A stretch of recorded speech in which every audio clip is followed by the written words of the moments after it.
This week, we take a dip in the pool with Bring Her Back, the 2025 horror shocker from Australia's RackaRacka twins, Danny and Michael Philippou, starring Sally Hawkins as a foster mom whose grief turns into nightmare fuel for stepkids Andy and Piper. Is Bring Her Back a satisfying bite, or do we think that they should have just left her there? You don't have to say grapefruit to get the truth out of us. We'll share our thoughts with you right now on Flick Flops. Flick Flops are unfiltered reviews of all of the movies we chose to view. We love some and other we simply hated. You can find out by how much we rate it.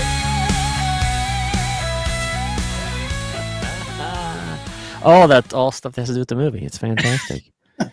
All references.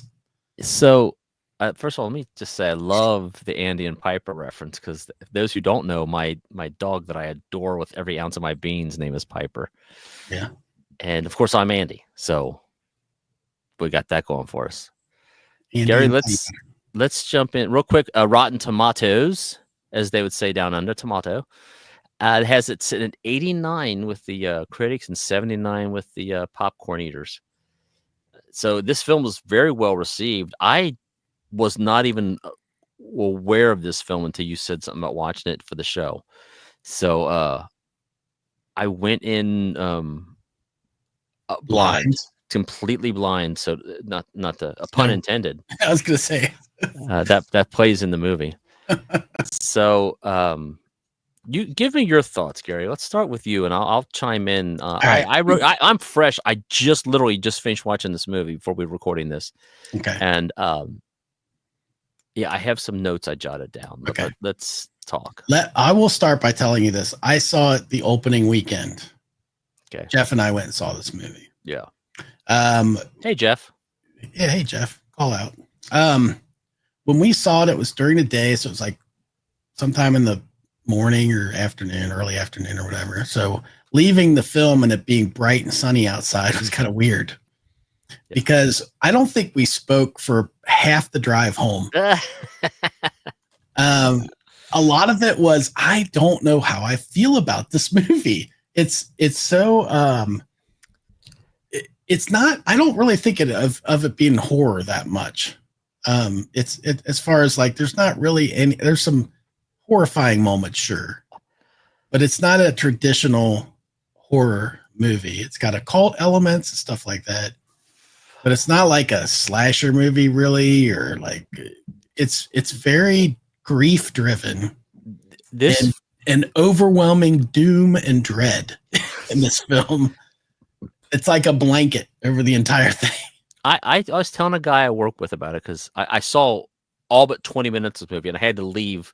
This is horrible. I was watching it last night and 20 minutes left and I had to go run an errand. I had no options. I had to go. So that's why I had to finish it today. But that's rough. So I was telling a guy at work about it and he goes, "What's it about?" And I said, I don't know what to say what it's about. I said, it's about disgusting. And it's like horror porn type thing. You know what I'm saying? Or gore horror. It's there's parts of this movie that it seems to be like it's gory for gory's sake, which I think is a new genre of horror. The subculture of horror films is these kind of body horror, gory things, and that's what this film falls in that category for me. If I can just interrupt your thoughts for a minute. Well, and to kind of play off that, look at Art the Clown and those films. You've got, it's sort of the same thing. It's gore for gore's sake.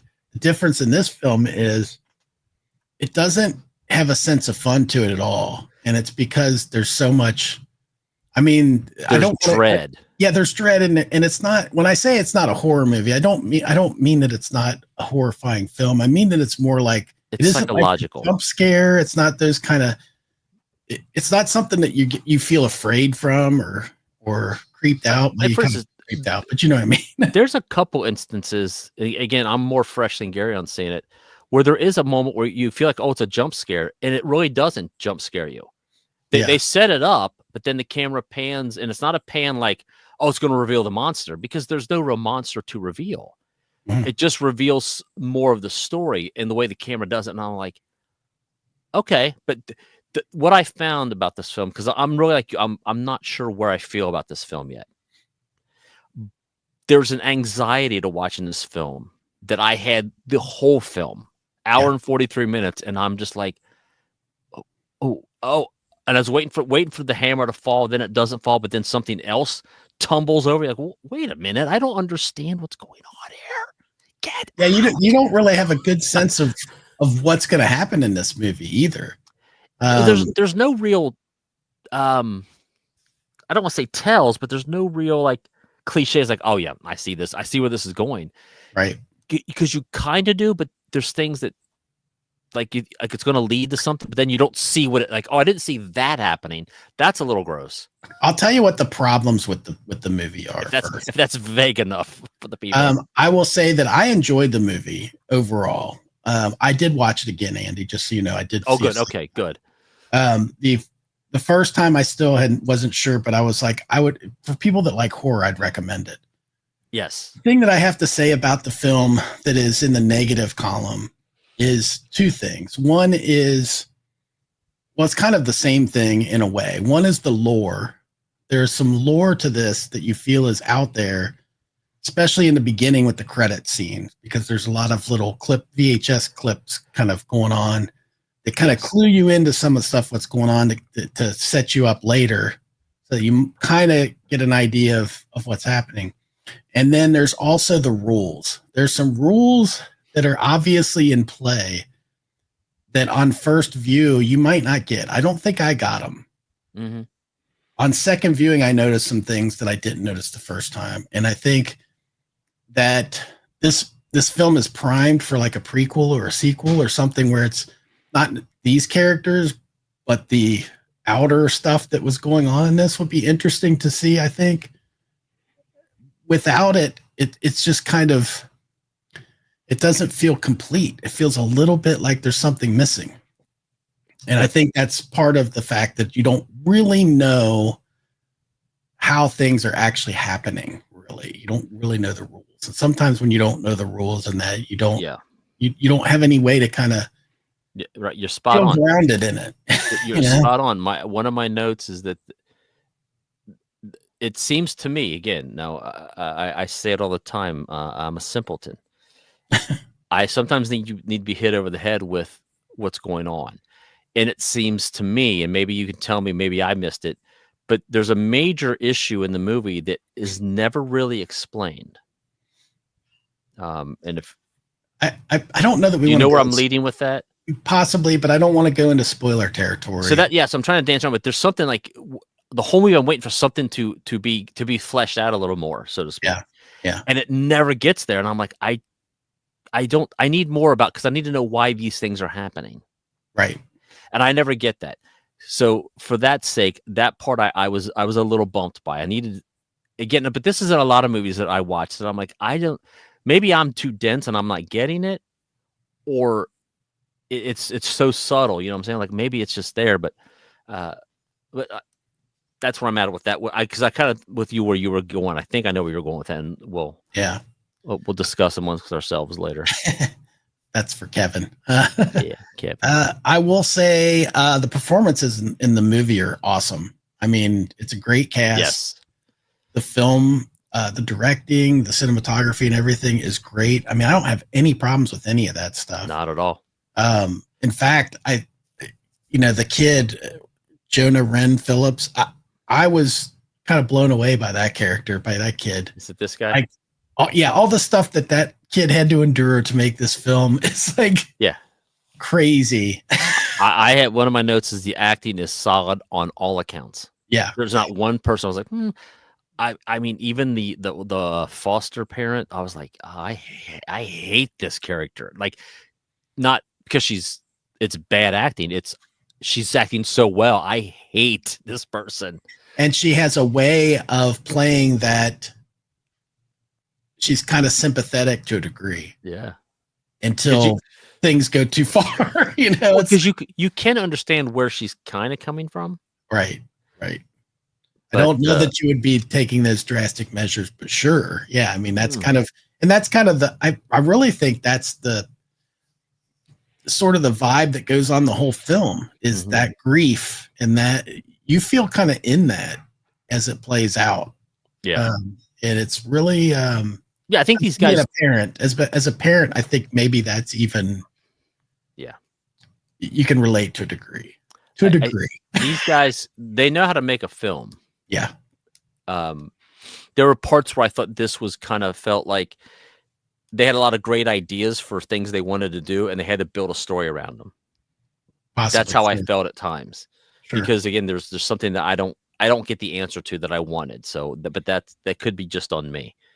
I'll tell you one highlight for me, absolute highlight, was there's a scene in it where some people are drinking and having a good time, and they sing a song. Yeah. And the song is "What About Me" by Moving Pictures, which our dear friend Kevin Hayes hooked me up to, and it's a great song from an Australian band if you've never heard of it, which you probably haven't, you forgot about it. But I was like, oh my God, I love this. I love this part of the movie. Yeah. And then it goes south fast. things turn from happiness to absolute, oh my God, why am I watching this? Yeah. Like there were moments literally when, if you're into gory, there were moments of this film where I was like, what the hell am I watching? Like I was that disturbed by some of the stuff I saw. Before you watched it, I told you I wanted you to keep in mind that when you're watching it, that I was in a theater, huge screen, very loud sound during that film, because one of and it's alluded to in this picture that we're on right now. Yeah. The sound effects in that scene, everything about that scene is so like, ugh. There's a scene, if you please watch the movie if you like horror, and remember this cantaloupe. Yeah. And the knife. Enough said on that.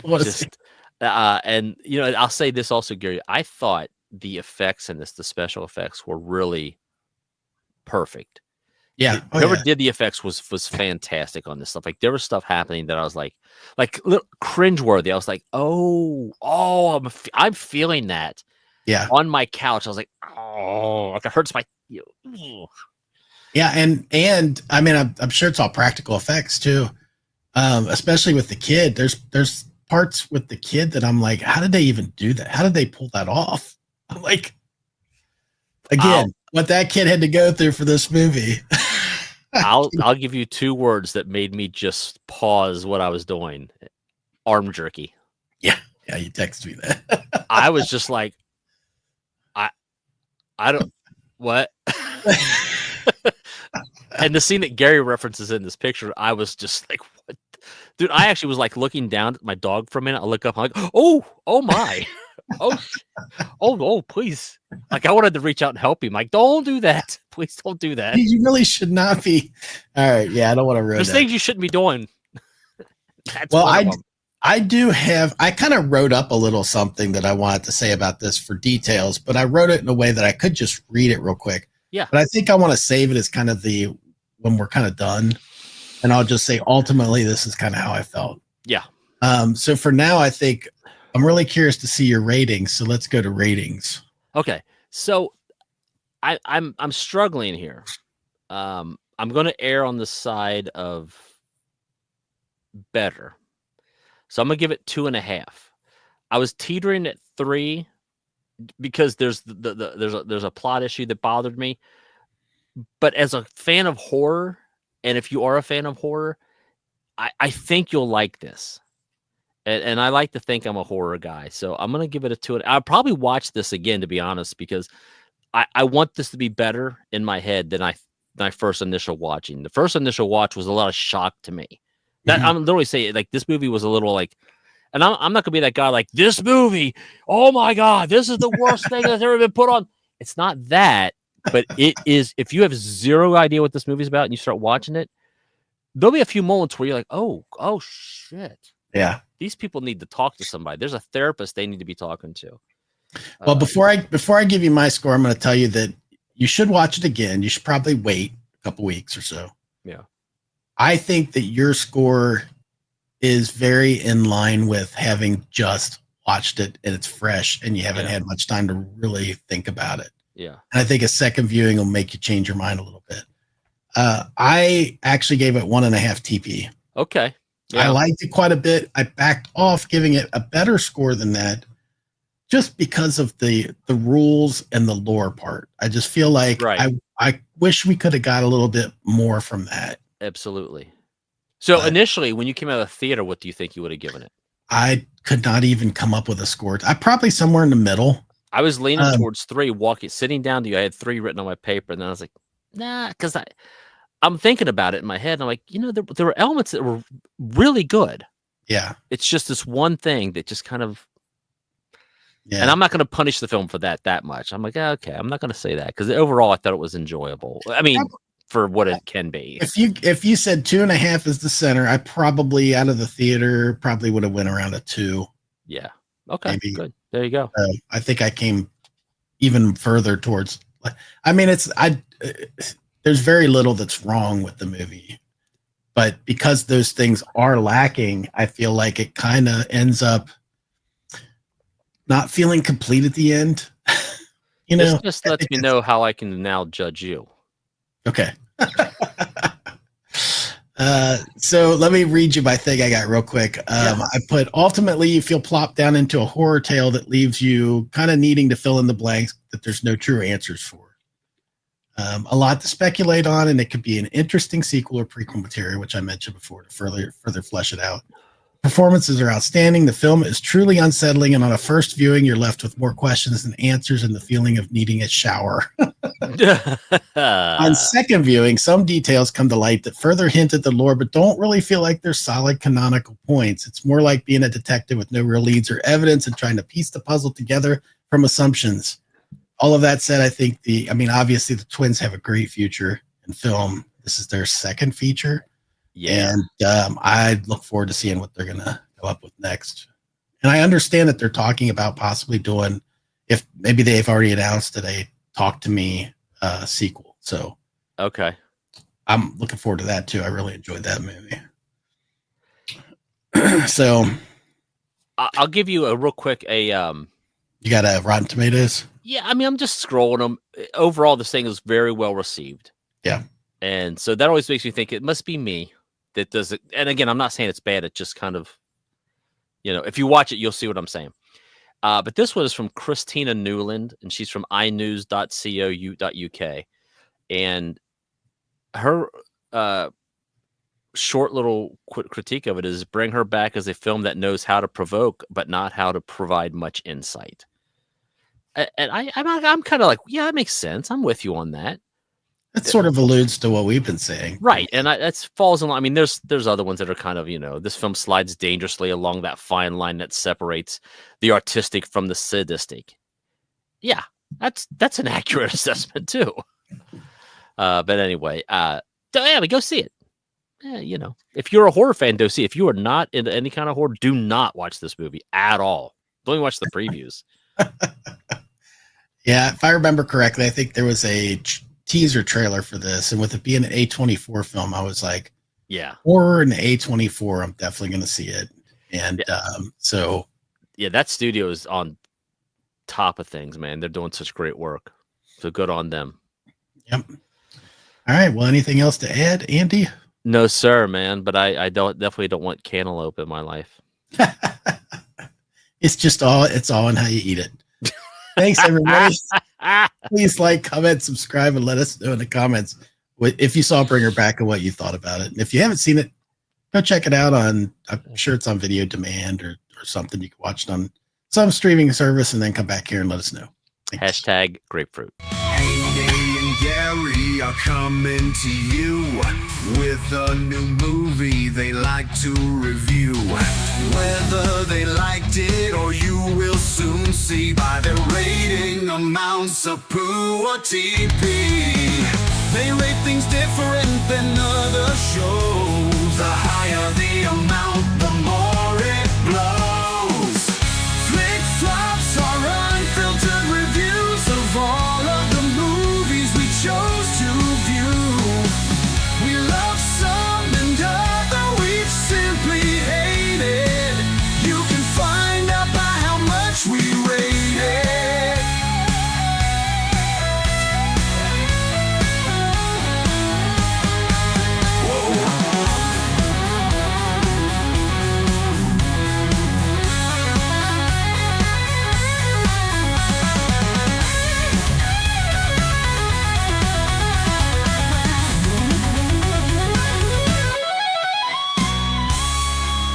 This has been a Touch of Madness production, brought to you by the creative minds at Tommy Twins Media.